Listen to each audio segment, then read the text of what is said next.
आज हम शुरू करते हैं माजी मुतलक।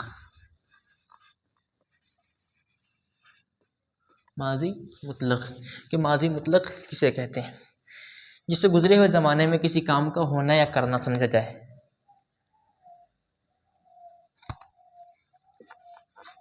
जिससे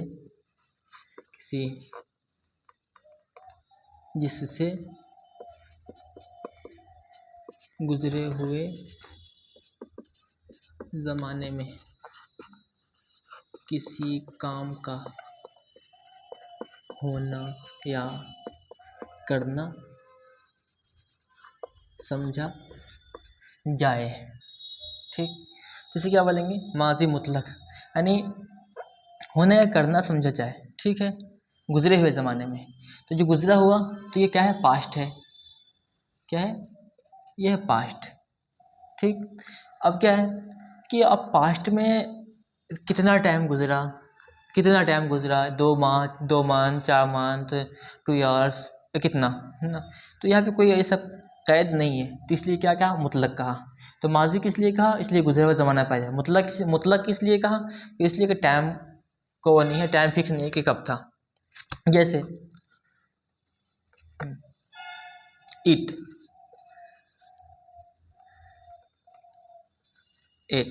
उसने खाया, कब खाया इसका कोई टाइम नहीं है। अच्छा, उसके बाद एक जो अहम चीज़ है कि माजी मुतलक कैसे बनाते हैं। तो जैसे एक मस्दर है परवर्दन। परवर्दन से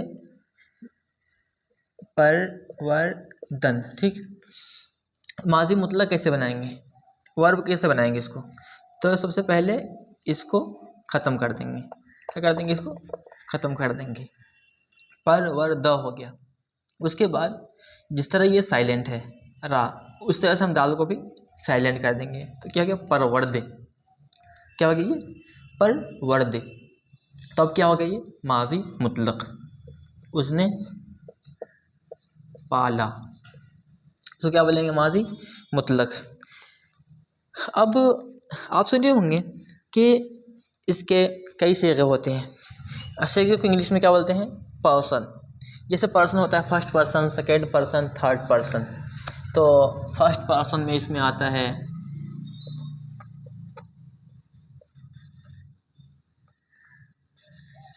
फर्स्ट पर्सन में आई एंड वी।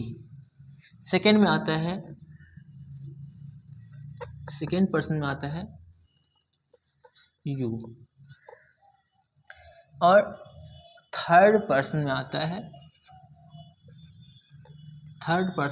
है क्या? ही। ठीक, जैसे परवर्द परवरदंद परवरदी परवरदेद परवरदम परवरदेम। ठीक, परवर्द, प्रवर्धन, परवर्दी, परवर्देद, परवर्दम, परवर्देम। तो परवर्दम और परवर्देम ये क्या है? फर्स्ट पर्सन, आई और वी। अच्छा, परवर्द परवर्दंद ये दोनों क्या है? थर्ड पर्सन, ही। परवर्दी परवर्देद ये क्या है? Second person. ठीक, उसके बाद कहते हैं कि गुफ्तन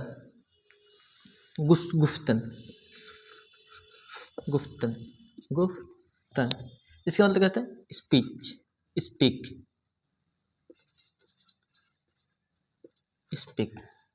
उसके बाद शुनीदन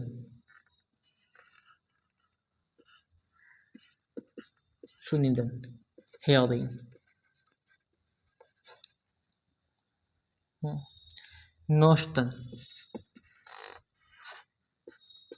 नोश्तन राइटिंग।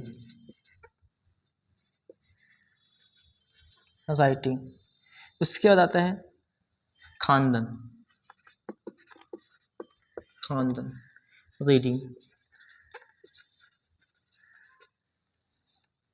उससे आता है खुर्दन,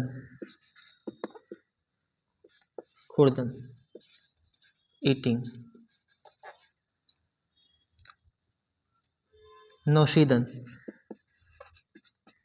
नौशीदन ड्रिंकिंग,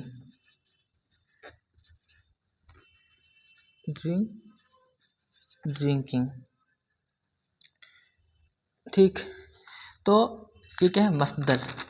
अब इसे आगे गुफ्तम, गुफ्तम मैंने कहा, आई स्पीक। इसके बाद है शुनिदी, यू योर हेयर। खुर्दंद, उन लोगों ने खाया। They are खुर्देद। नौशीदेद, तुमने लिखा। नोश्त, नौशीदेद तूने पिया। नौश तूने लिखा। खानदे हमने पढ़ी। खुर्दी तुमने खाया। नौशीदा मैंने पिया। गुफ्तन उन्होंने कहा। शुनिदेद तुम दोनों ने सुने। नौश्तम मैंने लिखा। खान उसने पढ़ा। अब माजी मुतलक। अब माजी मुतलक की माजी की दो सूरतें होती हैं, एक माजी मारूफ, एक माजी मजहूल। एक्टिव और पैसिव। एक्टिव में सब्जेक्ट के साथ वर्ब के साथ सब्जेक्ट होता है, और पैसिव में उसका सब्जेक्ट का पता नहीं होता है। तो माजी मजहूल किसे बोलेंगे? तो कहते हैं जिससे गुजरे हुए ज़माना में किसी काम को होना या करना समझा जाए, लेकिन करने वाला मालूम ना हो। माजी मजहूल।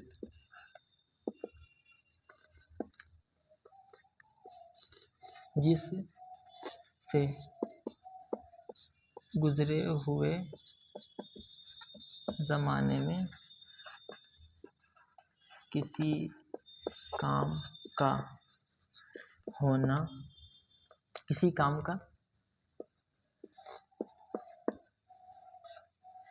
करना समझा जाए, और करने वाला मालूम न हो, करने वाला मालूम न हो। तो इसे क्या बोलेंगे? इसे बोलेंगे माजी मजहूल। अब माजी मजहूल बनाने का रूल क्या है? तो माजी मजहूल बनाने का रूल ये है कि इसमें हा और शुद्ध बढ़ा देते हैं।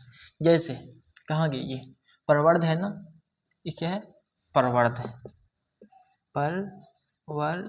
परवर्ध। इसमें क्या बढ़ा देना है? एक ये बढ़ा देना है हा, और एक शुद्ध बढ़ा देना है। ठीक, तो जगह परवर्दा शुद्ध, वो पाला गया। ठीक, जैसे द बुक इज राइटन, किताब लिखी गई, लेकिन लिखा कौन ये मालूम ना हो। अच्छा, फेले मजहूल हमेशा मुतअद्दी से आता है, यानी फेले मुतअद्दी किसे कहते हैं? यानी ऐसा वर्ब जिसका सब्जेक्ट भी हो, वर्ब सब्जेक्ट विद ऑब्जेक्ट तीनों हो, तो उससे हम माजी मजहूल बनाएंगे, यानी पैसिव बनाएंगे। लेकिन ऐसा वर्ब हो जिसका सब्जेक्ट तो हो, लेकिन वर्ब हो, सब्जेक्ट हो और ऑब्जेक्ट ना हो, तो उसका पैसिव नहीं बनेगा।